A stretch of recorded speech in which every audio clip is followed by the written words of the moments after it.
marketing communication that you have to do with respect to the markets. You can go through advertising. What is advertising? It is a paid form of non-personal presentation and promotion of ideas, goods or services. So you may go through different media, that is, it can be TV or print or some other media, whatever you take that. So you are paying for your slots. Now if you look at any cricket match, from when 1 hour is completed, before the next over is starting, you find at least 3 to 4 advertisements thrown in, all thrown in a matter of a few seconds only. Some of them stick with you. So if the advertisement is again repeated, you can immediately recall this advertisement. Oh, this advertisement refers to this product, and that gives you the strength of recall of that advertisement.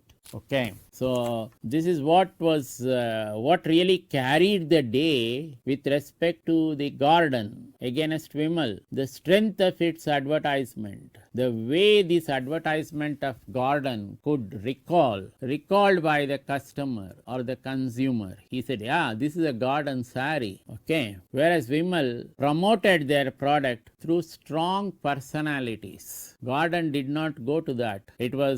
These were not strong personalities, but the advertising effect itself was wonderfully done, and it had a ripple effect in the marketplace as well. So you have advertising, you have sales promotion. What is sales promotion? Giving you short-term incentives. I referred in the earlier classes. Now I said go to a place like Big Bazaar. You look at some of the milk products which are exhibited from a well-known brand like Nilgiris.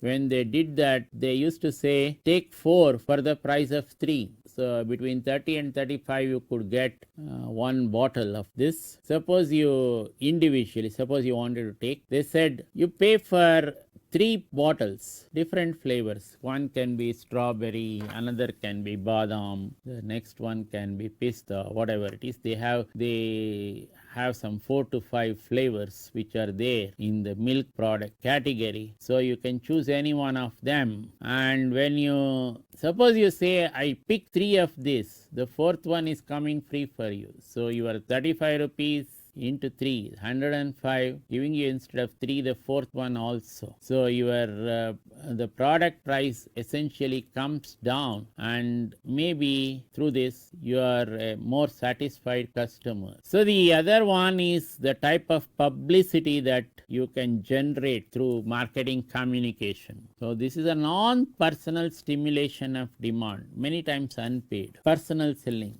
This also you can see in a place like Big Bazaar only, where that SBI card fellow keeps on coming to you. Sir, will you make a card? In addition to the SBI card fellow, you have the Big Bazaar card fellow also coming and pestering you. Sir, will you make one profit card? Many times the customer does not know what is this profit card. He thinks that by having the card many of them think that they get a profit. No, not really so. You have to make an investment into that profit card, many times going from 5,000 to 10,000. So after you make the investment, you get a monthly this thing saying that either it is 400 rupees or 1,000 rupees like that per month, which is paid from the amount that is collected from you, that is as an interest. Okay. In other words, what is this Big Bazaar trying to do through this whole card business which they are trying to promote? One is the brand name of Big Bazaar is also coming in, and second is lot of money comes to them which can be used for their working capital requirements as well. So consumers put 5,000 or 10,000 into these cards, and each of these employees in the Big Bazaar, they are given a target. Every day you must make so many cards. So before you close for the day, whether the person should close at 6 o'clock or 5 o'clock, he cannot close unless and until he has made the requisite number of cards. So you can see at many places these people saying, sir, one card is remaining for the day. Please take this one, make this one card for me. So that is what is this saying? It is also telling you how intense is marketing marketing here, and also how competitive it has become for not only the people working in the organization but for the organization itself, because if you are not doing, your competitor will be doing that. Okay, so if Big Bazaar is found wanting, you find Reliance coming in and trying to fill all these slots. Now when you are making a marketing communication, that is a type of whether it is advertising or whether it is whatever you form, you go, what are you trying to do? From the sender, you are encoding this message. So you are encoding it. When it goes to this third block, it becomes a message, and this message gets to the receiver. You can make use of the media, whether the print media, the visual media. Then before it goes to the receiver, what happens? He decodes this message. So you wanted to convey a particular message to the receiver for your particular product. So many times when you are conveying a message for a shaving product, what are the types of these things which it can go very fast on your beard, let us say, but very safe on your skin. So that decoding has to be done effectively by your message when it reaches the receiver. Suppose the receiver doesn't get that message correctly, the response and the feedback will be coming back saying that what a bad advertisement this one. Okay, so in other words, all this calls for a certain budget, and this budget has to be effectively utilized. You cannot simply say that I am not utilizing this budget. You have to effectively utilize the advertising budget to come out with a wonderful message to the market through your advertising. If it does not give the message properly, then what is going to happen is this advertisement is only making noise and it fades away. Okay, the advertisement makes noise, doesn't get installed in the mind of the consumer, so there is no recall of the advertisement. So the marketing communication to that extent falls short. So you don't get the type of response that you should be getting. The response of all this coming from increased sales. So this sales can be, you can make use of a push method or a pull method. Where you are looking at pull, you are going through the spend on advertising and consumer promotion. When you are looking at push, you are looking at the sales force and the trade promotion. But the most important point of all this is you should look at how the buyer is. The buyer readiness stage. Is the buyer aware of your product? If the buyer is aware of your product very well, can you use your sales force and trade promotion to increase your sales? So he doesn't require an advertising for that because he knows about your product. So take many washing machines, whether if it is an IFB washing machine, most of the people who come to purchase a washing machine know what is an IFB washing machine. Suppose yours is a different brand. Let us say you are selling this Corio brand of washing machines. Then Corio as a brand is not a very greatly established brand. Then it calls for lot of push effort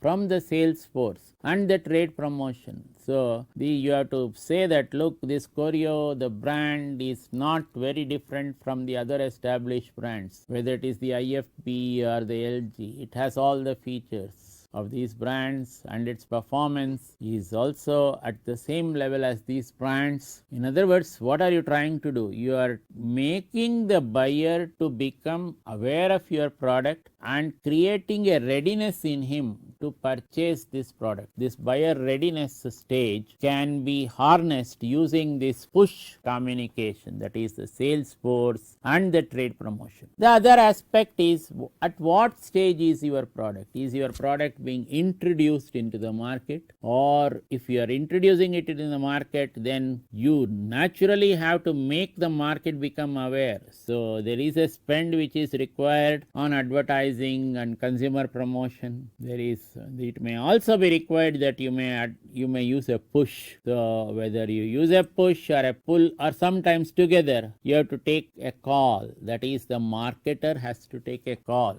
and convince the top management of the organization. So when you are in maturity, your product awareness is very high, then the spend on advertising and consumer promotion can be reduced. You don't have to do the same spending as you were in introduction and growth stage, and you can concentrate on other aspects of marketing. When do you normally advertise? You normally advertise when buyer awareness is minimal, industry sales are up but your sales are not, then the product has features which are not observable by the buyer. So you have got wonderful features in your product but the buyer has not noticed that. So when the buyer has not noticed that, it is your job through advertising to bring it to the knowledge of the buyer. Then you may also like to differentiate your product from the competitor's product through the advertising. So this was a type of strategy which Hindustan Lever adopted for its washing powder, that is the Surf versus the Nirma which was there. So the type of product differentiation. And then when you find that there is a good class of people which are having discretionary incomes and who can afford this product, then also advertising helps. Okay, so this is the way you are looking at advertising. When buyer awareness is minimal, industry sales are up but yours is not as a company, then product has features not observable by the buyer, and opportunities for product differentiation are strong, discretionary incomes are high. What is the goal of all this? The goal of all this is to have a good exposure. Put an advertisement in the Hindu, you will have a large circulation of the Hindu. Now Hindu circulation is overtaken by Times of India. Suppose you are operating in the market in Karnataka. An advertisement in Deccan Herald might be highly helpful to you.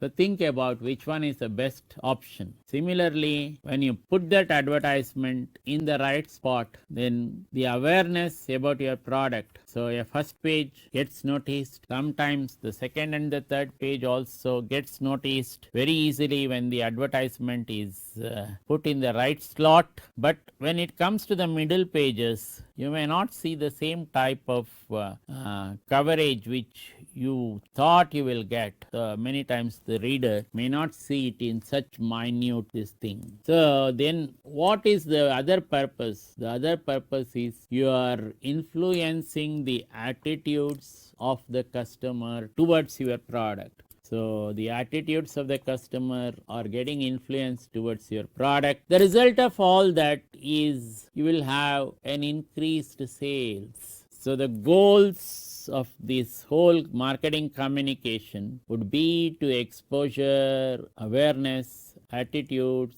and sales. So marketing advertisement, whether it is with respect to advertising or trade, promotion, all this, whether it is you are looking at these types of goals, basically you are looking at exposure, awareness, attitudes, and sales. Okay, we stop here. We continue in the next class.